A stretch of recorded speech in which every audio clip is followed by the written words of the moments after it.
I think we can start. Good morning, colleagues. Thank you very much for making time for today's research seminar. I remind you that research seminars are events that are organized by the Department of Research in order to promote the dialogue between external experts, academics, and practitioners outside the International Labour Organization and the staff of the ILO. Before I start today's presentation, I would like to make reference to some foundational ideas of this organization, and perhaps too often we make reference to social justice, and especially nowadays with the compounded effect of the pandemic and the ongoing crisis, both of peace and also energy. This topic that we are going to discuss today is more than actual. But before I jump into the topic, I would like just to know that social justice and equality is at the heart of the mandate of the organization. And of course, in this moment, it's very interesting to remind ourselves of the 1949 Declaration of Philadelphia that makes a clear link between inequality and its impact on peace and social stability. Today's presentation will take a specific angle on the topic and is entitled Inequality has Hysteresis and the Effectiveness of Macroeconomic Stabilization Policies. Our speaker perhaps needs no introduction, but I will still dedicate a small time to introduce to you Mr. Benoit Mojon, who we have a great honor and great pleasure to host today. Mr. Benoit Mojon, he's the head of economic analysis at the Bank of International Settlement. He holds a PhD in economics from the University of Paris-Nanterre. He taught at the University of Marseille and Sciences Po and was an adjunct professor at École Polytechnique and INSEAD. Before joining the Bank of International Settlement, he worked at the Bank of France. He was head of monetary policy division from 2008 until 2011. He then became director of monetary and financial studies and a member of the Eurosystem Monetary Policy Committee. He held positions previously at the Federal Reserve Bank of Chicago and the European Central Bank. Before I pass the floor to Mr. Mojon, I would like to also introduce who also a very renowned expert in the field. It's my colleague, Eckhard Ernst, who will be serving today as a discussant for the topic presented by Mr. Mojon. Mr. Mojon, the floor is yours, and thank you for coming. Thank you very much for this very kind introduction. I'm presenting you today a research which was conducted at the Bank of International Settlements together with Luis Pereira da Silva, Enis Karoubi, Emmanuel Colchen, and Marc Lombardi. Before I start, I want to stress that what I will present this morning are our own views, the views of the authors listed on this page, and not necessarily the views of the Bank of International Settlements. So inequality is basically what we do in this small book is that we look into inequality and we try to bring a new perspective on inequality with essentially one starting point, which is that inequality of income, and specifically within country income inequality has increased a lot over the last 4 decades. So since 1985, essentially. This is well known and documented by Thomas Piketty, his co-authors, and now a group of researchers working on inequality that he initiated. Together with Emmanuel Saez and Gabriel Zuckman and a few others. And so there's a clear pattern that inequality has increased a lot within countries over the last 4 decades. Yet we have a number of welfare state policies which are in place. And in spite of these welfare policies, inequality seems to be on a increasing trend, or has increased a lot and is not reverting. And basically what we visit in this monograph is how inequality arises specifically in the business cycle. And so we make reference to this other concept of hysteresis that Olivier Blanchard and Larry Summers introduced in the 80s to describe the increase of unemployment in European countries in the 80s, to point to the fact that unemployment was not rising just in recession, it was staying high after the end of recessions and during expansions. And likewise, in what I will stress today, different interactions between inequality and the business cycle. I will argue that inequality tend to increase in recessions and stay high afterwards. So this monograph is also borrowing from the work that we did for the annual economic report of the BIS in 2021. There it was chapter 2, focused on monetary policy, as we focus our second chapter of the annual economic report every month of June. And this one was on monetary policy and inequality. So basically, I will stress 4 results on inequality and the business cycle. The first one I just alluded is that inequality is rising in downturns, specifically in recessions, and this increase in income inequality is very persistent. So it's not the case that, this very intuitive mechanism whereby people with low skills are typically have lower income and they are exposed to a higher business cycle risk. Their average unemployment rate is higher, and it increases by more than the average of the population in recessions. And then when the expansions follow the recession, they return to a lower level of unemployment. This is not this correction effect of higher inequality following recession. We don't see it in the data. So inflation, inequality rises in downturns, in recession, and this increase is highly persistent. The second empirical result that I will stress is that countries with income inequality, with higher level of income inequality, tend to experience deeper recessions. So you already get a sense of these two-way interactions between features of the business cycle and the level of inequality in the economy. If you're a country with a higher level of income inequality, recessions tend to be deeper. The third result that we stress is that fiscal policies have become less redistributive over the last 20 years in OECD countries.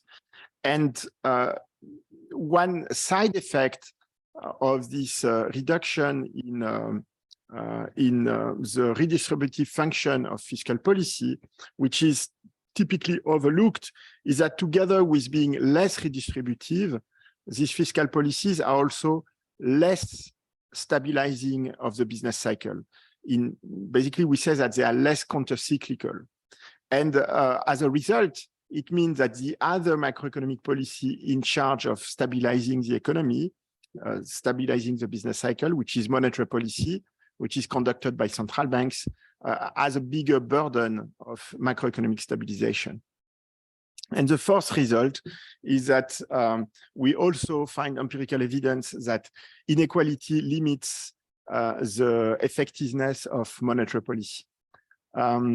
Alessandro, there is something on your screen.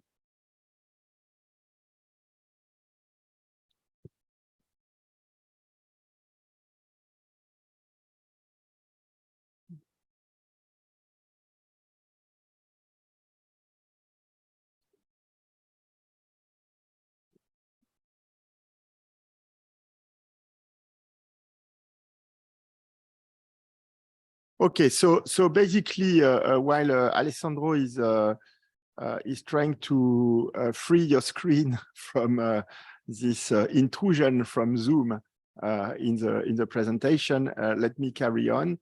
I will basically first remind you of some stylized facts on income inequality. Is it someone else who has the control on this, Alessandro?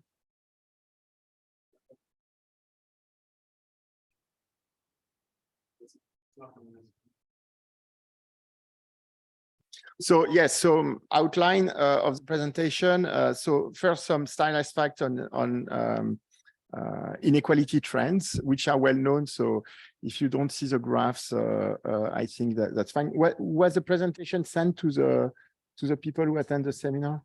No. Afterwards. Okay, it is sent afterwards. Okay. And then I will look into inequality and recessions, then focus on inequality and fiscal policy, and then turn to inequality and monetary policy. And the fire brigade just arrived, and so they will solve this issue very shortly. Thank you. So Alessandro, can you share again and go to the next slide? So one important distinction is within country, next slide, please. Within country inequality and global level income inequality. So we are not saying that globalization has not reduced income inequality worldwide. Actually, it has reduced poverty. Here you have on the left panel, you have poverty rates for Canada, the US, the UK, and then emerging markets, China, Brazil, South Africa, and India. And there you see that since the 1980s, poverty rates in these countries, and the most dramatic drop is in China, has dropped a lot. Okay, so it is a case that the emergence of a middle class in those countries has reduced poverty worldwide. So income inequality worldwide has declined over the last 40 years. However, if you look at within country income inequality, moving to the center panel, there you see that whether in red for advanced economies or in blue for emerging markets, the two measures of income inequality, the Gini index, or the share of income that accrue to the top 10%, the 10% richest household in the country, you see this trend that I was mentioning earlier, and which is well known to many of you because it's been in the press, and several of these measurements of the increase of income inequality have been widely commented. So you see there that in spite of the collapse in poverty rates in countries like China or Brazil or India, it is a case that in these countries, within country income inequality has increased a lot. And this is true whether you take the Gini coefficient or if you consider the top 10% income share.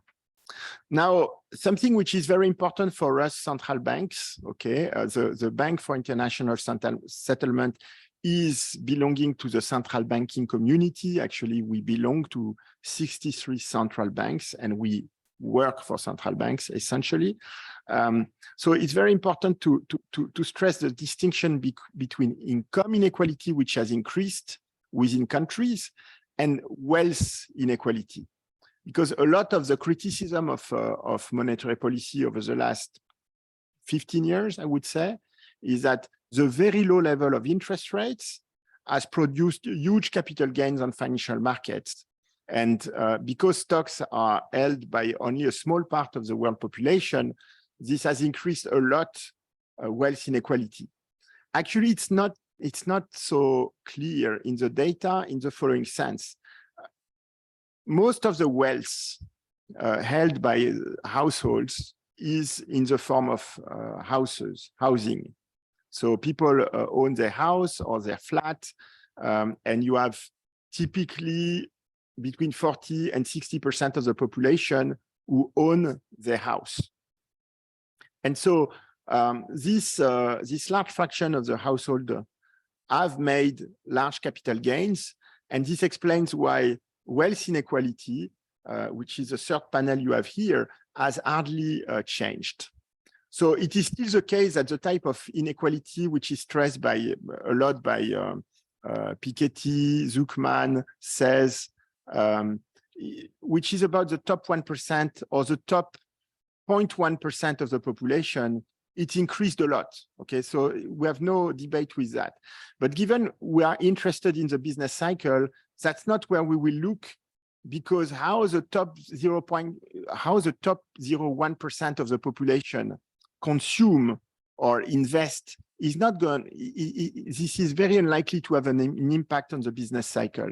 It is not going to change how consumption, aggregate consumption, is behaving through the business cycle. So we will focus on what has changed a lot, which is within country inequality, income inequality.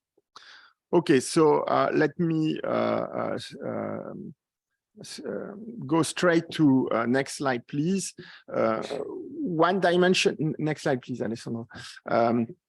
One dimension which is very important in this building is wages and the wage process. So what we find here, what we report here as one of the explanations of the increase in income inequality is that wages have become much less sensitive to productivity gains over the last 2 decades. And this you get from the right panel here, which shows how much wages capture of increase in productivity. And you see that this has come down a lot in the last decade.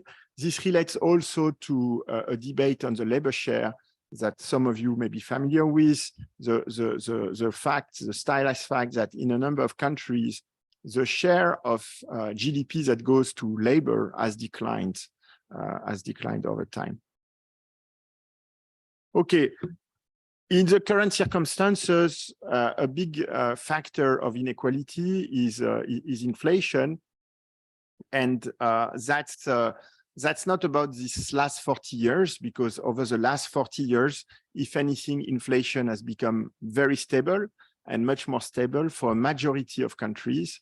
There are a few exceptions, obviously, but since the post-COVID recovery, and on top of that, the war in Ukraine, there's a huge increase in inflation. As you see in the middle panel, a large chunk of this inflation, that's especially the case in the euro area, is due to the increase in energy prices, but you also see a large increase in food prices, for instance, in Latin America. That's a blue bar for Latin America. And so this very large increase in the price of food, as you can imagine, has a larger effect on the poorest in the population, okay, because food is a bigger share of their consumption basket. And actually, you know, again, with this view of looking into the business cycle, what we show in the third panel is that, of course, the bigger the share of food in your consumption basket, the bigger the reduction in consumption when you have an increase in food prices. And so here, for an increase of food prices of 1%, if your consumption basket includes 50% spent on food, you have a much bigger response of consumption, up to the tune of minus 0.6, okay, than if food accounts only for 10% of your consumption basket. Next slide, please. So going back to what central banks are doing, you see that income inequality has become way more prominent in central bank speeches over time. These are the proportion of the speech. So we have a database of central bank speeches, and we can exploit it to see, you know, what is it they focus on.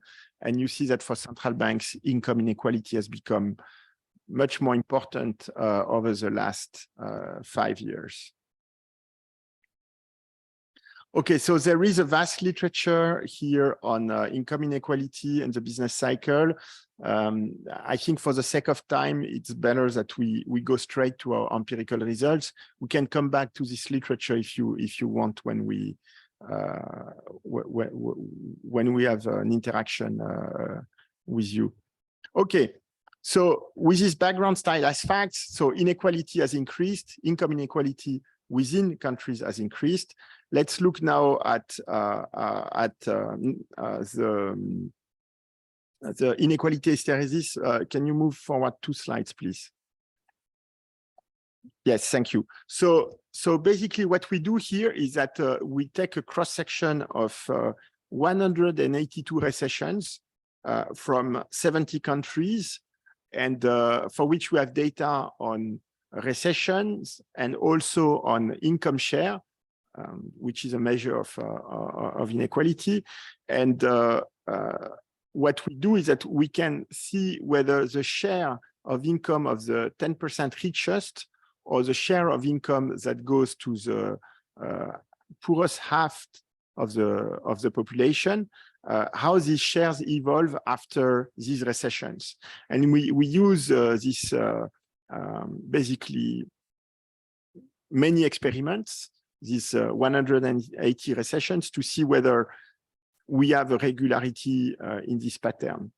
And what you see is that on average, across these 182 recessions, income that accrue to the 10% richest is increasing, and it's increasing persistently. So, you know, the precision of those estimates is weaker after 10 years. Obviously, you see that the confidence bands are much wider, but say you focus on 6 years after the recession, and taking into account that on average, a recession will occur more or less every 6 to 8 years, you see that 6 years after the recession, it is a case that inequality, income inequality is higher in the sense that the share of income that accrue to the 10% richest has increased, is still statistically significantly above 0, okay?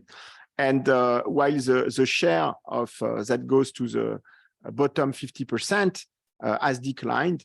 So there, the precision of the estimates is weaker, but the point estimate you see is clearly in the negative. So that's the first result. So next slide. Yes. So recessions they leave a persistent scar on inequality measures.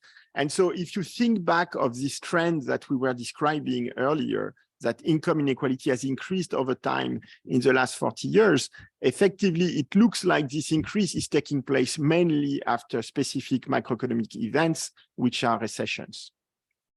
So we immediately see that given that recessions have this long-lasting effect on income inequality, if part of your objectives, of your macroeconomic policy objectives, is to reduce income inequality, you want to basically try to have macroeconomic policies that would avoid recessions or limit the depth and the length of recessions, because these macroeconomic events, they have this long-lasting effect on income inequality.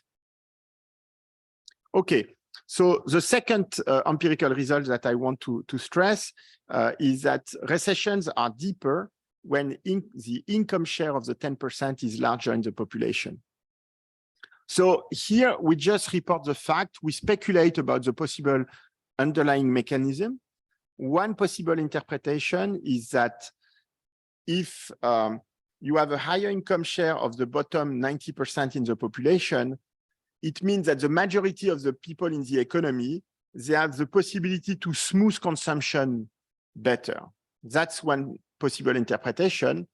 Another interpretation, and the two interpretations are not exclusive of one another, so the two mechanisms can compound one another, is that if the top income share is higher, okay, so if the 10%, the richest in the economy, they have a bigger, a bigger piece of the cake, okay, a bigger piece of the income in the economy, it could mean that they will do precautionary savings in much higher proportions in recession. So that's a possible interpretation. Let me just describe you briefly the empirical tests that we conducted. We did it on, not yet, please, the empirical tests that we conducted. So Yes, thank you. So the first one, we have a sample of 91 countries from 1980 to 2019. And the second one, we focus on the US. In the US, we have data on income inequality for 50 states. So the benefit of doing this is that we can basically, there's no difference in the macroeconomic cycle across US states in principle. And so we can see what goes on specifically after the great financial crisis of 2008 in the case of the US. Can you move forward 2 slides? One, thank you. Okay, so on the left, basically, we compare the depths of the recession for different position in the income inequality across countries. So for every observation that we have for our 91 countries, we can look where the country for a given year is in the cross-section distribution of income inequality. And what we see is that in the case of the green dot on the left panel, so this corresponds to the countries where income inequality is the highest. Okay, so there we see that the response of consumption during a recession is bigger. Okay, so you have a recession, there's less consumption smoothing in the recession. If you are a country with a rather high level of income inequality, if you compare it to the yellow dot, which corresponds to the countries with a much lower level of income inequality, you see there that the response of consumption in the event of a recession is smaller. Now, if we move to the right panel, there we can compare the response of consumption across US states after the great financial crisis of 2008. Okay, and there you see on the right you have states like New York, Florida, Connecticut. You know, there you have a lot of income coming from the finance industry or the retirees of the finance industry. As you know, New Yorkers tend to retire in Florida. And on the left, you have more rural states like Arkansas or Iowa or Nevada. And so basically, you see you have this negative correlation. So basically, the response of consumption tends to be larger in states with higher level of income inequality. And this, you know, in terms of share of the variance explained in the response of consumption, it's 25%. So it's not negligible. So whether you look at countries or, you know, you have a single macroeconomic regime looking within the US across US states, in the 2 cases, okay, we see a pattern, we see evidence that the response of consumption in a recession is going to be bigger if you have a higher level of income inequality. Okay, so let me move to inequality and fiscal policy. So there basically, fiscal policy, one of its functions is redistribution. Another function of fiscal policy is stabilisation. And what we will see here, we will focus on 2 aspects of redistribution. One is the steepness of the income tax, and the other one is the quote unquote generosity of the unemployment insurance. Okay, so let me go straight to the. Can you move 3 slides, please, to slide 22? Yes. So basically, in terms of what has happened in the period, on the left, you have the average tax progressivity across a sample of 20 advanced economies. And you see that tax progressivity has declined over time. Okay, this is the red bar. It has declined from over the last 20 years, essentially. And if you look at the unemployment replacement rate, you see that this replacement rate has dropped if you compare the red line on the right to the blue line. So the blue line is a replacement rate as a function of the duration of unemployment as it was on average across countries in 2001. And the red one corresponds to the same in 2019. And you see that these replacement rates have dropped, especially after 18 months, but also after 24 months. And they are, in a way, less generous than they used to. Okay, so this means that the unemployment insurance is providing less of an income insurance to the unemployed in 2019, in average across countries, than it was the case in 2001. So actually, what we will do here, can you move forward 2 slides, please? Thank you. So we will see what is the effect of this change in the tax progressivity or the unemployment replacement rate on how the fiscal balance responds to the output gap. Okay, so the output gap, basically, when it's high, it means that the economy is growing faster than on average. And in principle, what you want there is to have more fiscal receipts, less fiscal expenditure. And this is stabilizing the economy in the sense that, you know, the government is getting more income and is spending less. So at a point in time when the private sector is spending more than usual, okay, it's going to be stabilizing if you have a higher fiscal balance, or if you prefer, a smaller deficit when the output gap is increasing. And what we show is that this response of the fiscal balance to the output gap has declined over time. This is what I show here. And this is true for total fiscal balance. Move forward, please. Yes, thank you. And as well as for the primary fiscal balance. And if you move to 2 more slides. Thank you. What you see here is that basically the higher you are at the country in terms of tax progressivity, the bigger the response of this fiscal balance to the output gap. Okay, and so, you know, from this we deduct that. Move 3 slides, please. Thank you. From this, basically, we deduct that this change in the tax structure and this reduction of the income insurance for unemployed actually translate in a less fiscal stabilization. Okay, so there were the supply policies that led to less social welfare, if you want, and one side effect of this change in the social welfare or change in the tax structure, one side effect is that you will have a macroeconomic policy which will be less stabilizing. Let me move to my next slide. So the fourth set of empirical results that I want to stress on inequality and monetary policy before I conclude. So next slide, please. So there again, a slightly different sample, 21 advanced economies. For monetary policy, we want to look at quarterly data.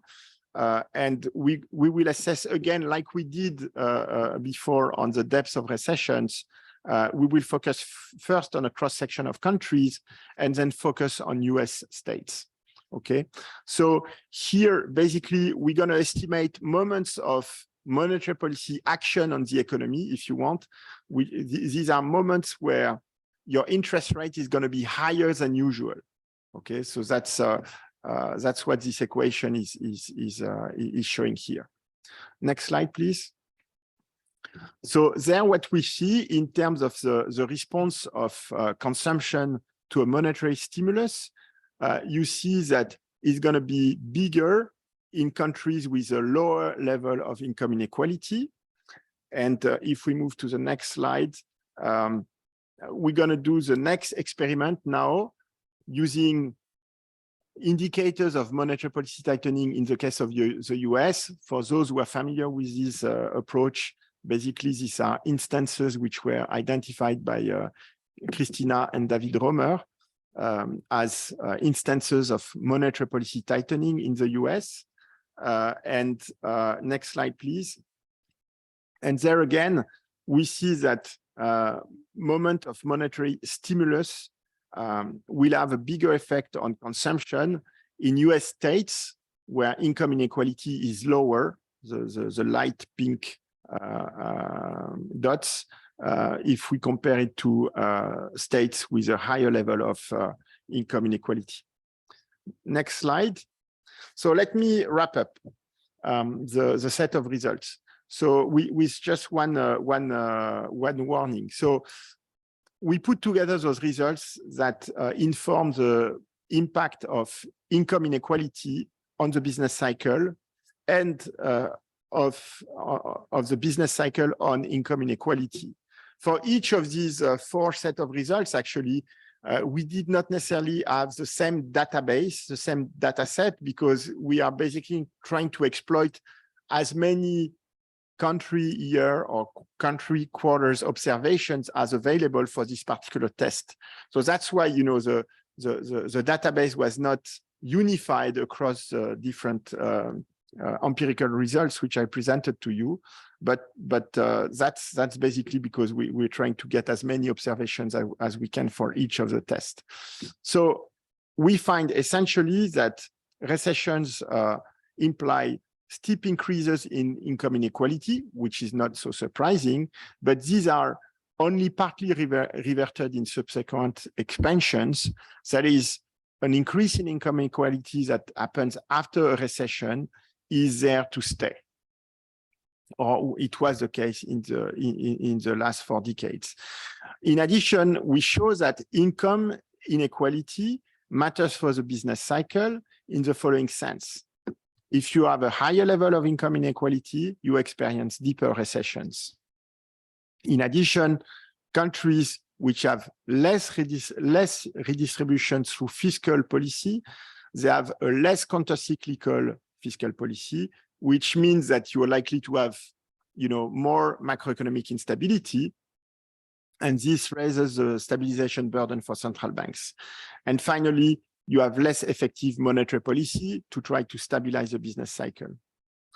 This means in terms of policy that you want to reduce the incidence of recessions, and trying to stabilize the business cycle is bearing fruits in terms of reducing the increase in income inequality.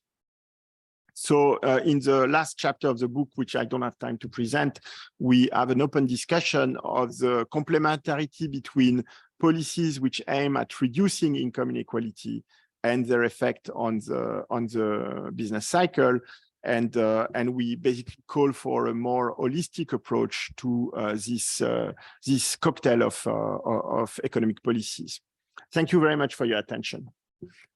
Thank you very much, Monsieur Mojon, for this very enlightening and very rich presentation. Without further waiting, I will pass the floor now to Eckhard. Yeah, excellent. Thank you very much. Thanks, Benoit, for this excellent presentation. And I can probably speak on behalf of my colleagues here to say that your presentation, your insights are music to our ears. I think that there's a lot of the points that you raised have been issues for a long time on our tables, and we are very happy to kind of see that institutions like yours, or at least, let's say, people that work in institutions like yours are on increasingly sharing some of the concerns that we have. But I would be remiss as a discussant if I don't raise a few points, and I have to apologize for my colleague Stefan Kühn, who was supposed to be the discussant today. Unfortunately, he is not available, so I will take over for him. He has shared some notes with me, but I also took very keen notes during your presentation. I will want to share some of the reflection I have on this. The first point would be maybe to stress, and I think it's not exactly coming through your initial points on the descriptive statistics, that in our sense, I think there's a multidimensional dynamics of inequality that we have seen over the last 30 or 40 years. One point that you do see actually in your results is that this lower sensitivity of wages to productivity, which only happened over the last 10 years. And I think that's very much in line with also our thinking that something has changed also over the last 10, 15 years since the global financial crisis. But essentially, I mean, I think you can break this down, the dimension or the dynamics of inequality in 3 main points that are changing over time and across countries. One is obviously globalization and the labor supply shock that we have experienced since the 1980s, which essentially led to this rise of the global middle class, as you described, but at the same time then worsening situations for low and lower middle income households in advanced economies, the famous China shock that David also described. I think, as I mentioned, if you look at the last 10 years, it's probably something else going on there. Globalization has not kind of progressed as one would have expected. And I think it's mostly related to the rise of digital companies, the technological change in particular, that have created conditions of rising concentration on markets and rising inequalities. So I think it's a kind of back on the envelope calculation of the importance of big tech in the US at least leads you to believe that the rising capitalization rates over the last 2 or 3 years of the big 5 tech companies in the US would increase US GDP by 0.5 percentage point if it were paid out as an annuity. And then I think for developing countries, and I think there's a large evidence on this, and you didn't show it, we didn't have time for that, but maybe you can reflect on this a bit in your answers, is that is financialization and the increasing integration, increasing financial market integration, especially for low and middle income countries that seem to kind of have contributed to rising inequalities inside countries. I've done some work on this, but I mean, reflecting on colleagues at the IMF who did extensive work on the importance of opening up of capital accounts for labor market, increasing labor market risk and inequality. I think it's important to distinguish them because, in my sense, your results on in a sense you swipe over all these differences in your cross-country analysis, but you might actually find different results in terms of the hysteresis effects, which is also what Stefan kind of shared in his comments with me. It's the question of it, to what extent is this inequality hysteresis actually symmetric over the business cycle, and if so, is it a case or not? If not, why could it be only that this is a response for upward trend in inequality? I think the relevant policy question for that is then obviously, so what should we do about this hysteresis effects? And I think this is something which is closer to our heart here at the ILO in terms of what type of structural or broader, social policies do we need to implement? I mean, you mentioned Blanchard-Summers at the beginning, so their position and which was very much reflected also in the work that on the policy recommendation by OECD and others for the last few decades is we need to work on labor market reforms. We need to even kind of stress more the fact to bring people back into the labor market because of this hysteresis effects. Now it seems that also from your results and from what I was just describing, that might not be sufficient an answer, and questions like access to finance or the financial market, broader financial market regulation in developing countries might be an issue there. And then for advanced economies, obviously the question, how do we address rising inequality coming from big tech? I think that's a key point here. I wanted to stress in particular maybe the importance of structural reforms as we see this, and this is my second major point that I want to raise, is that one thing that we have observed with these structural reforms is that at the same time we see this increase in labor market participation rates. I mean, especially in Europe has increased significantly its participation rates for older workers, for low income households, etc., which at the same time seems to kind of imply or has contributed significantly to slowing wages. And the question obviously then remains is that to what extent is are your results driven by a reverse effect in a form of slower wage growth actually led to low productivity growth. So we seem to assume, and I mean, I know Stefan and the team, we're working currently on a chapter on this. We seem to assume somehow there are broader factors related to productivity growth, independently of what's happening on the labor market. But the question really is it not the labor market actually, and what happened on the labor market that will drive or has been driving down productivity, and maybe also contributed then to this productivity, sorry, to rising inequality. You describe especially unemployment benefits as one factor, but I mean there are obviously broader issues related to social dialogue that seem to be important, or minimum wages for that matter. So I think that's kind of the a key point that I wanted to raise. Stefan shared a few more points with me, and is in particular the question: what do your findings apply for current monetary policy options? Now, one point, obviously, what you could drive home as a conclusion would be that you avoid recessions altogether, especially if recessions are the ones that are driving inequality, and let's try to avoid it.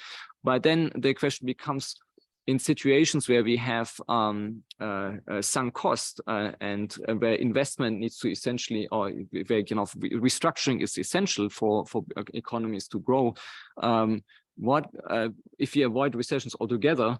And I think that is a bit of a debate as well in the current situation. If you avoid recessions altogether, what about the cleansing effect of recession, the effects that were described by Caballero and others, in a sense that we actually need to restructure, and the only way to kind of achieve that is to have recession. So the question is, are recessions actually a necessary evil? And if that is the case, how can we make these recessions less inequality inducing? So I mean, I wanted to kind of share these reflections with you, and I'm looking forward to the discussion. Thank you very much again for coming. Thank you very much. Benoit, would you like to take? I didn't inform actually the participants that it's a hybrid seminar, so we have a big audience, but who joined us online. So I opened the floor for questions for participants if they have. Otherwise, would you like to respond already to the discussion that was launched by Eckhart? Yes, so thank you very much, Chair. Yes, so that's a hybrid. I'm not sure whether people online can signal their question through the chat function, or whether they have the possibility to ask the questions directly. In the meantime, I'd like to thank Eckhart and Stefan for these very insightful comments. It's I think you touch on very complex issues, and so let me try to go into some of these issues. I don't think I can cover everything because this would require a very long work. But in terms of the trade-off between the benefits of a cleansing effect and the side cost on increased income inequality.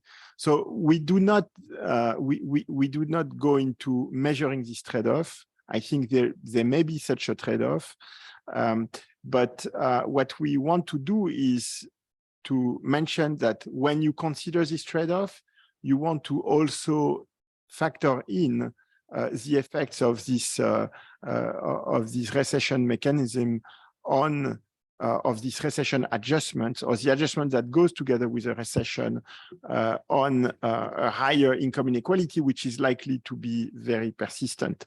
So, I mean, the way you formulated it actually is the direction where we should go.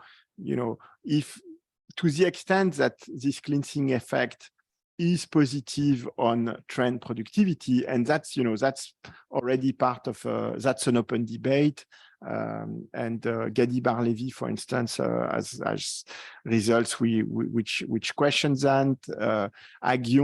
Philippe Aghion also has results which question this the benefits of this cleansing effect, in spite of being one of the promoters of Schumpeter. So it's an open debate. What we are trying to stress is that when you do this assessment, don't lose sight of a side effect, which is this increase in income inequality. That's all we are trying to do. Another point where there's evidence that in the book, which I did not have time to show, is that the countries with more flexible labor markets are not countries where we see a lower, a less persistent increase in income equality following recessions. Actually, we divide the countries in two groups, and the ones where the response of unemployment is more short-lived after the recession. So the one where the labor market is bouncing back faster, which are typically countries which are, closer to let's say a free market approach to labor markets. There we see a more persistent increase in income inequality than in other countries. And so that's one of the results that we have in the book. Now, in terms of broad conclusion on what monetary policy and fiscal policy should do, I think, the main results that we want to stress is that you want to keep an eye on income inequality.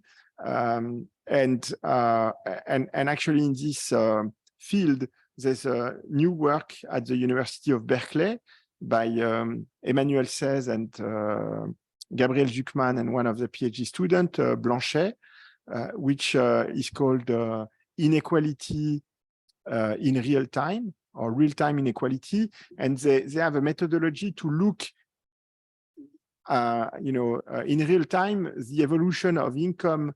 And that's progress in the sense that in the past, it took time to collect all this data on income inequality. Now they claim that they are able to compute it much faster. And actually, one of the results which they show, which goes in the direction of the broad conclusions that we have, they show that the fiscal response of the Biden administration and the huge fiscal stimulus of the Biden administration in the US led to a decrease of income inequality following the COVID recovery. So there was so much distributed to the low-income people in the US, low-income households in the US, that effectively, 2 years after COVID, the income of the bottom 50% in the US has increased by 20%. So, I think it kind of demonstrates that a fiscal policy can limit the increase in income inequality, actually, in the case of the US, to the point of even reducing it after in this case, after the COVID recession. So, and a side effect of that is actually inflation that we see not only in the US, but also worldwide. So that's, I think, a very interesting result, that fiscal policy, maybe need not respond as to the extent that the Biden administration did, but can find inspiration in what the Biden administration did to correct this increase of income inequality that arises after the recession. I would like to now address the attendees. If you have questions here in the meeting room or online, the chat is now open.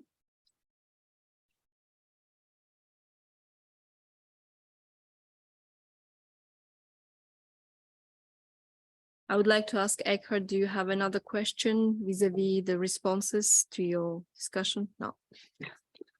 Maybe just one point on your last issue. I mean, I think that the timing of these fiscal policies is important, and I'm not entirely convinced that inequality was not already falling in the US before the Biden administration implemented its programs. I mean, you saw that already before the COVID crisis, demand for low-skilled labor has increased. And I think that, this question of labor shortages and the short-term versus long-term origins of labor shortage is something that we are struggling ourselves here. And it seems that somehow the COVID crisis kind of brought it maybe more to the fore, the fact that we have this labor shortage, but we should have expected them to come in any case because of the demographic changes. So yes, my point is that it's not entirely clear to me to what extent the Biden administration has kind of made this reduction in inequality become more visible because of labor shortages in the low skill segment. Point. I mean, we need to look into this more carefully to find out. Thank you very much. I don't see any further comments or questions from the participants. And in the remaining 5 minutes, I would like to then give the floor to you, Benoit, if you have any comments or information to provide about this book and where the participants, the attendees can find. I have a copy myself here. If we can use this time in order to give a small information about this excellent piece of research. Thank you very much. Thank you very much. So actually, the book is available online on the site of the BIS. If you Google or use another search engine, Inequality, Hysteresis, BIS, you would find it. If you go to the author page of either Luis Pereira da Silva or my author page, you would also find the link to Inequality, Hysteresis. It was published in May 2022. It's available there. If you want to have a hard copy, send me an email, and we would print them for you. Let me thank you very much again for joining this webinar online or here in the room, and thanks again, Eckhard, for inviting me and for your very insightful comments. Thank you, Benoit. I'm very sorry, we had 2 last-minute questions. Okay, if I may voice them so that we use the opportunity of your presence here. Absolutely. The first one is from Stefan, who asks you, how can inflation be brought down without inducing an inequality, inducing recession? Having redistributive fiscal policy will counter monetary policy efforts. And the second question is from our colleague, Yuki. As you know, the largest expansionary fiscal policy, World War II, has decreased the inequality drastically. As the US stats shows us, what kinds of fiscal policy other than war do you think effective to tackle the increase of inequality at this point in time? I have 2 other, but I think these 2 questions are already big enough for you to answer. Thank you. Yes, thank you very much. So at the current juncture, inflation is reaching a level that I think no one in the economic profession has foreseen. We had a very loose monetary policy for a good 15 years, and then with very low inflation.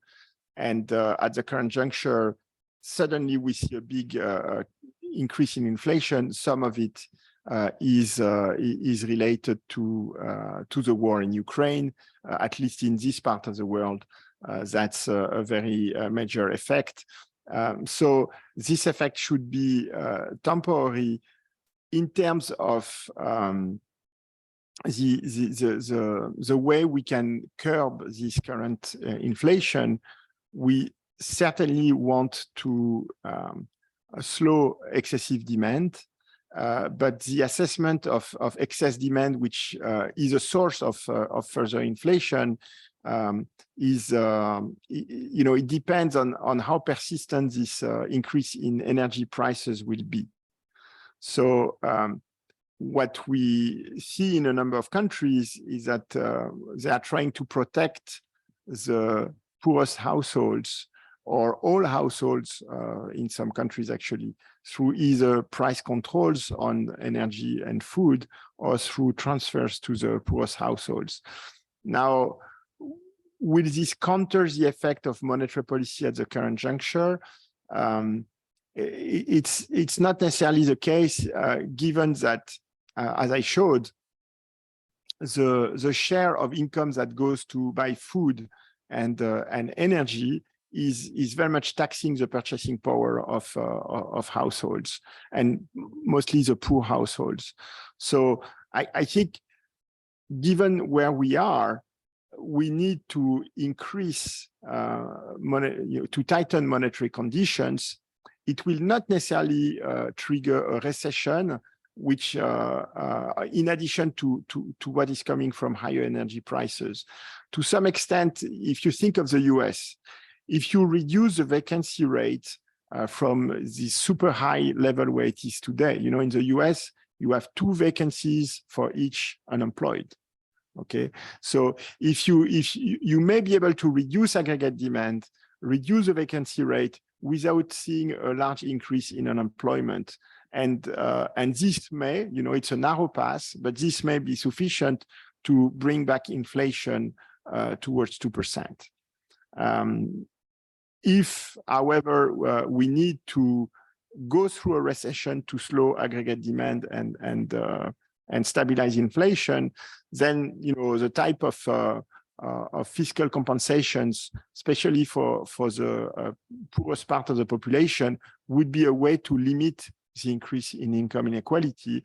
Going back to what Eckhart mentioned, trying to design a monetary fiscal package which does not produce an increase in inequality as a result of the recession.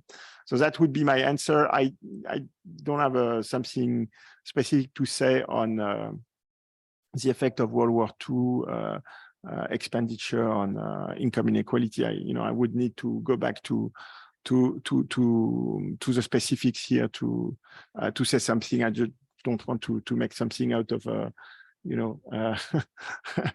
fast improvised answer on something that I'm not so informed about.